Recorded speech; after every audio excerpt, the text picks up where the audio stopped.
Hai sobatku, selamat datang di channel RL1221. Jumpa lagi. Sebelum kita lanjutkan alur cerita novelnya, jangan lupa like and subscribe ya. Terima kasih.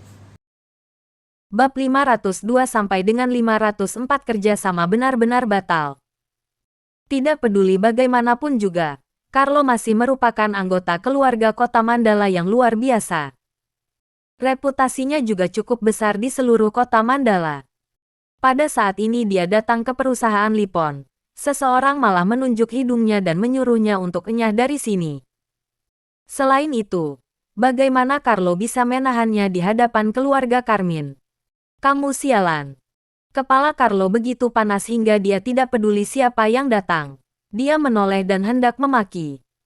Akan tetapi pada detik berikutnya, suara Carlo berhenti seolah ada sesuatu yang tersangkut di tenggorokannya.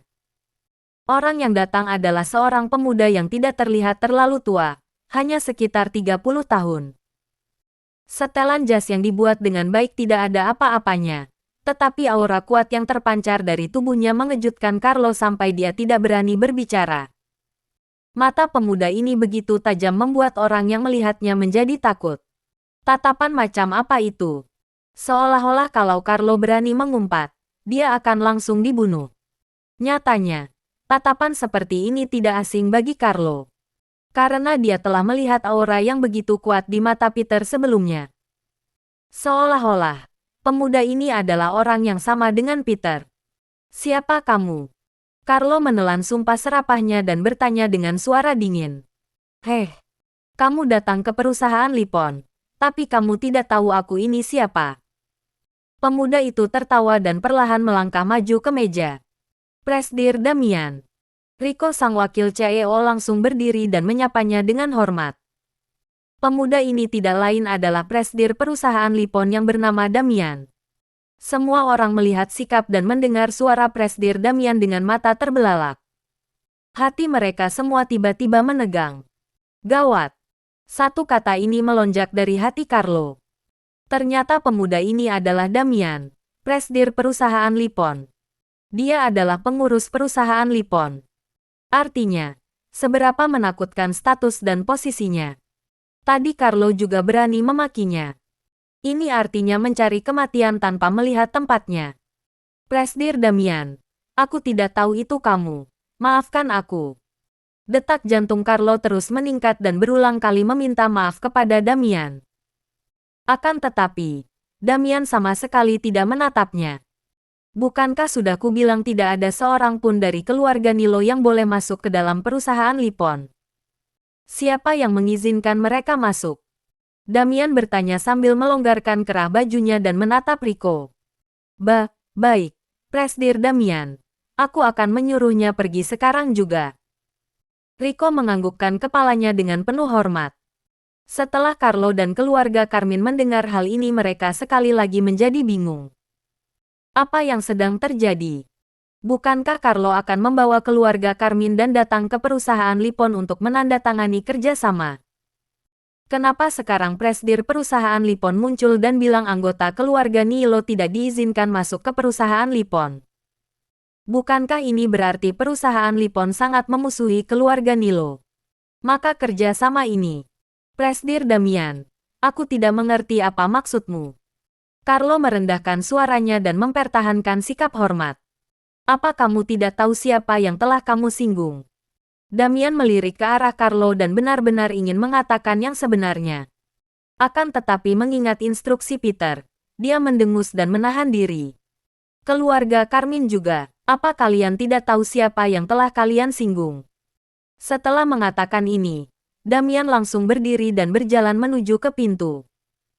Carlo, Nyonya Besar Andrea dan yang lainnya tidak lagi berani menyebutkan sepatah kata pun tentang kerjasama antar para tamu. Damian berkata dengan acuh setelah mencapai pintu masuk. Baik. Rico segera menganggukkan kepalanya, lalu menatap Carlo dan yang lainnya. Semuanya, silakan. Rico berkata dengan senyuman ceria di sudut bibirnya. Pak Rico, katakan padaku, tolong beritahu kami. Sebenarnya apa yang terjadi di sini? Sebenarnya siapa yang telah keluarga Nilo singgung? Carlo menatap Rico dengan mata terbelalak dan terus bertanya. Tidak ada komentar, pulanglah. Rico sama sekali tidak menggubris Carlo. Dengan posisinya di perusahaan Lipon, dia tidak membutuhkan anak orang kaya seperti Carlo. Kalau begitu tolong panggilkan Supervisor Kenzo. Aku akan berbicara dengannya. Bolehkah? Saat itu, Carlo benar-benar panik. Awalnya Carlo mengira kedatangannya hari ini tidak hanya akan memungkinkan keluarga Nilo untuk menandatangani kerjasama dengan perusahaan Lipon. Dia juga mengira dia bisa membuat keluarga Carmine menandatangani kerjasama semacam itu demi kepentingannya sendiri. Sejak saat itu, Carlo akan menjadi penyelamat terbesar bagi keluarga Carmine dan juga bisa bersama dengan Abigail dengan lancar. Begitu saatnya tiba, seluruh keluarga Carmine pasti akan sangat mendukung mereka. Akan tetapi, apa yang terjadi sekarang membuat kepalanya berdengung seolah tersengat listrik. Satpam. Antar para tamu keluar. Rico terlalu malas untuk berbicara omong kosong kepada Carlo dan langsung melambaikan tangannya. Segera, 4 atau 5 satpam masuk dengan perangai kuat dan hendak mengusir Carlo dan yang lainnya. Lepaskan aku. Aku kenal manajer Kenzo. Aku ingin bertemu dengannya. Pak, ada kesalahpahaman dalam masalah ini. Dengarkan aku. Carlo mendorong satpam itu pergi dan masih berusaha menjelaskan kepada Rico. Akan tetapi, Nyonya Besar Andrea perlahan-lahan mengulurkan tangan dan menarik lengan Carlo. Tuan Carlo, kalau ada masalah, mari kita bicarakan di luar. Di usianya, Nyonya Besar Andrea belum pernah melihat masalah apapun sebelumnya. Setelah melihat sikap Rico dan Damian, dia sudah tahu masalah hari ini benar-benar memalukan. Lebih baik untuk jangan memikirkan kerja sama lagi. Carlo menggertakkan gigi sedikit dan terpaksa menahan diri. Keluarga Carmine perlahan-lahan berjalan keluar dari gedung perusahaan Lipon di bawah pengawalan beberapa satpam. Setelah duduk di dalam mobil, raut wajah Carlo dan anggota keluarga Carmine terlihat sangat jelek. Abigail adalah satu-satunya yang mengatupkan bibirnya dengan rapat. Pada saat ini, dia sendiri tidak tahu seperti apa suasana hatinya. Pada dasarnya sebagai anggota keluarga Carmine, dia seharusnya merasa sedih karena keluarga Carmine telah gagal melakukan kerjasama. Akan tetapi, entah mengapa saat ini di lubuk hatinya ada secerca kebahagiaan. Keluarga Carmine bilang alasan perusahaan Lipon tidak bekerja sama dengan keluarga Carmine adalah karena Peter. Selama Peter diusir, kontrak pasti akan didapatkan. Sekarang Peter telah diusir oleh mereka, tetapi kerjasama masih tidak bisa ditandatangani. Bukankah itu membuktikan kalau Peter tidak bertanggung jawab atas kegagalan perusahaan Lipon untuk bekerja sama dengan keluarga Carmine? Oleh karena itu, saat ini Abigail benar-benar sulit untuk menahan kebahagiaan di dalam hatinya. Dia ingin melihat kata-kata apa yang akan digunakan Janet dan Kenneth untuk menyerang Peter. Tuan Carlo, sebenarnya apa yang terjadi? Raut wajah Nyonya Besar Andrea terlihat lebih jelek. Awalnya, dia mengira itu sudah menjadi hal yang pasti. Itulah sebabnya dia datang dengan begitu meriah dan membawa begitu banyak anggota inti keluarga Carmine bersamanya. Alhasil, jangankan kerja sama, mereka juga langsung diusir. Kalau masalah ini tersebar luas, reputasi keluarga Carmine akan hancur. Nyonya Besar, pasti ada kesalahpahaman dalam masalah ini. Kamu tunggu dulu, aku akan menelepon Tuan Kenzo. Carlo menggertakkan gigi, kemudian langsung mengeluarkan ponselnya dan menelepon nomor Kenzo. Halo, nomor yang kamu hubungi sedang tidak aktif. Silakan coba lagi nanti. Saat panggilan tersambung, dia mendengar suara wanita terdengar dari seberang. Tidak aktif. Pada saat ini, firasat buruk perlahan muncul di hati Carlo. Tidak aktif. Nyonya Besar Andrea juga langsung membeku setelah mendengarnya. Carlo menggertakkan gigi, kemudian mengakhiri panggilan dan menelepon lagi. Halo, nomor yang kamu hubungi sedang tidak aktif. Suara itu terdengar lagi di seberang telepon. Carlo yang merasa tidak terima pun menelepon lagi. Setiap panggilan yang dia buat selalu memberitahu dia kalau nomor pihak lain tidak aktif. Setelah belasan kali menelepon, Carlo pun menyerah. Wajahnya terlihat wajahnya putus asa. Carlo merasa mungkin dirinya telah ditipu oleh Kenzo. Kalau tidak, mengapa dia tidak bisa menghubungi telepon Kenzo? Tuan Carlo, bagaimana? Nyonya besar Andrea melihat ada yang tidak beres dengan ekspresi Carlo dan langsung bertanya sambil mengernyitkan dahinya. Aku tidak bisa meneleponnya. Carlo tahu dia tidak bisa menyembunyikannya. Jadi dia mengatakan yang sebenarnya.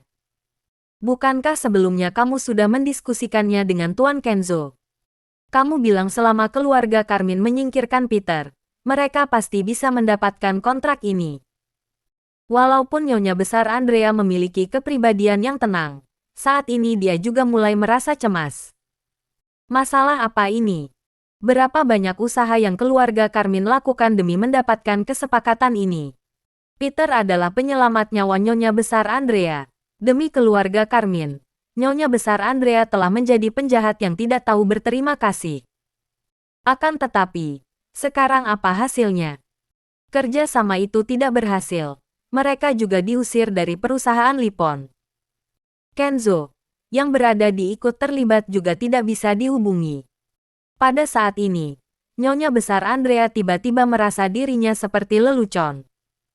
Dia telah menjalani sebagian besar hidupnya, tetapi ternyata dia berakhir menjadi lelucon dan ditipu seperti ini.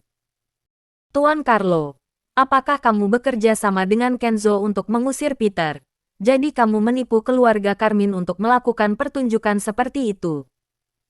Pada saat inilah Abigail yang hari ini jarang berbicara menatap Carlo dan bertanya dengan suara pelan. Kata-kata ini seperti pisau baja yang langsung menusuk jantung Carlo. Walaupun Kenneth dan Janet ingin membela Carlo, saat ini mereka sama sekali tidak tahu harus berkata apa. Karena dilihat dari situasi saat ini, sepertinya itu sangat mungkin. Carlo menyukai Abigail adalah hal yang diketahui semua orang. Kalau dia ingin bersama Abigail, pertama-tama dia harus mengusir Peter dari keluarga Carmine. Carlo telah menggunakan banyak taktik sebelumnya demi mencapai hal ini. Jadi pada saat ini setelah Abigail mengatakan ini, anggota keluarga Carmine tertegun sesaat sebelum menatap Carlo sambil mengernyitkan dahi mereka. Sangat mungkin Carlo lah yang melakukan apapun yang dia bisa untuk menyingkirkan Peter. Tuan Carlo, aku tahu bagaimana perasaanmu terhadap Abigail. Kamu ingin menyingkirkan Peter. Aku juga mendukungmu. Tapi bagaimana kamu bisa menggunakan cara seperti itu? Apakah keluarga Carmine tidak tahu malu? Kamu bermain-main dengan seluruh keluarga Carmine seperti seekor monyet. Nyonya besar Andrea mengepalkan tangannya dan menatap Carlo dengan alis berkerut. Nyonya besar Andrea, aku tidak melakukannya.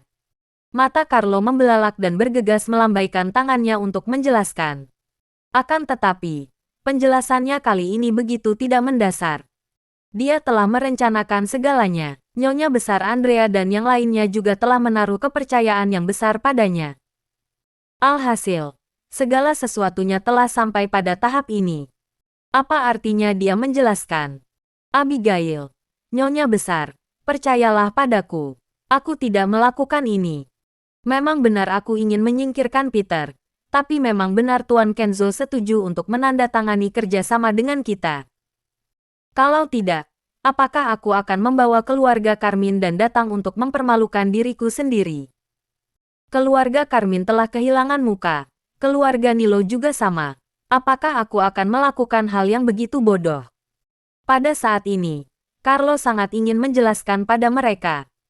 Kalau masalah ini tidak dijelaskan, jangankan bersama Abigail, dia akan masuk daftar hitam oleh keluarga Carmine.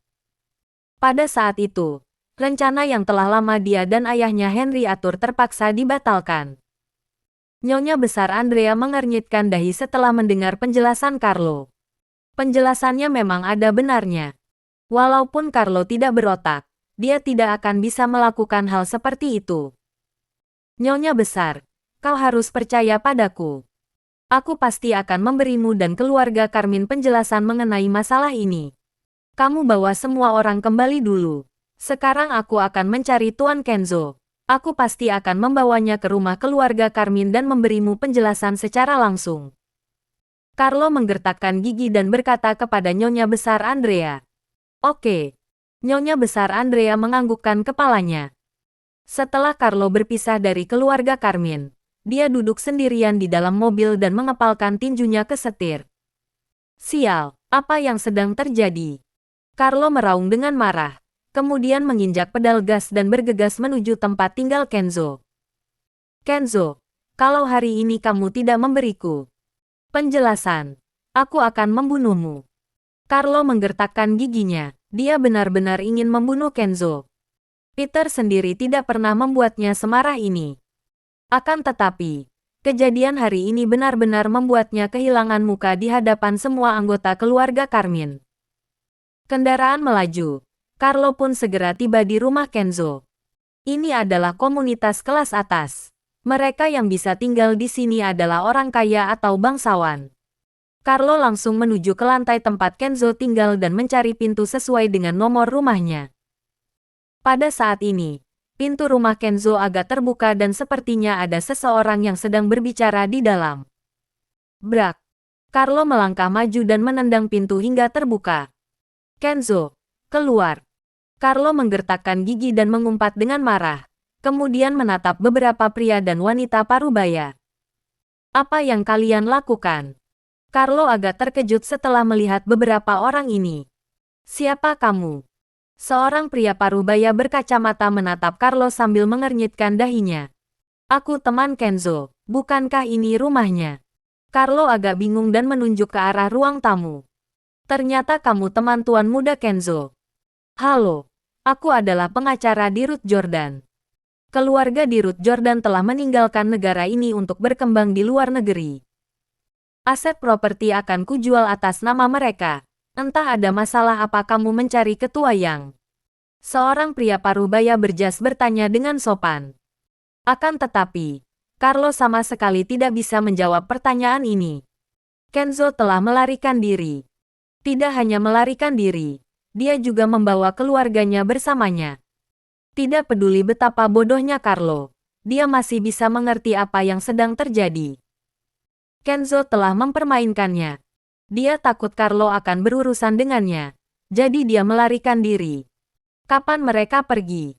Carlo menggertakkan gigi dan bertanya dengan suara yang dalam. Penerbangan tadi malam, seharusnya sekarang mereka sudah tiba di luar negeri. Pria parubaya dengan setelan jas itu berbicara lagi. Carlo meninju pintu kamar dengan keras. Brengsek. Diiringi dengan umpatan marah lainnya. Tuan, apakah Dirut Jordan dan yang lainnya berhutang uang padamu atau semacamnya? Kalau itu masalahnya, kusarankan untuk mengambil jalur hukum. Pria parubaya berjas itu mengernyitkan dahinya dan bertanya lagi. Carlo sama sekali tidak bisa menjawabnya. Kalau Kenzo benar-benar berhutang uang kepadanya, dia akan langsung melapor ke pengadilan dan akan ada orang yang mengejar Kenzo. Akan tetapi sekarang, bagaimana Carlo bisa menemukannya? Saat ini Carlo sangat marah, tetapi dia tidak bisa menemukan tempat untuk melampiaskannya. Perasaan ini bisa membuatnya gila. Kediaman Nyonya Besar Andrea. Semua anggota keluarga Carmine berkumpul lagi dengan raut wajah jelek. Seharusnya saat ini mereka bertemu di hotel dan mengadakan pesta perayaan.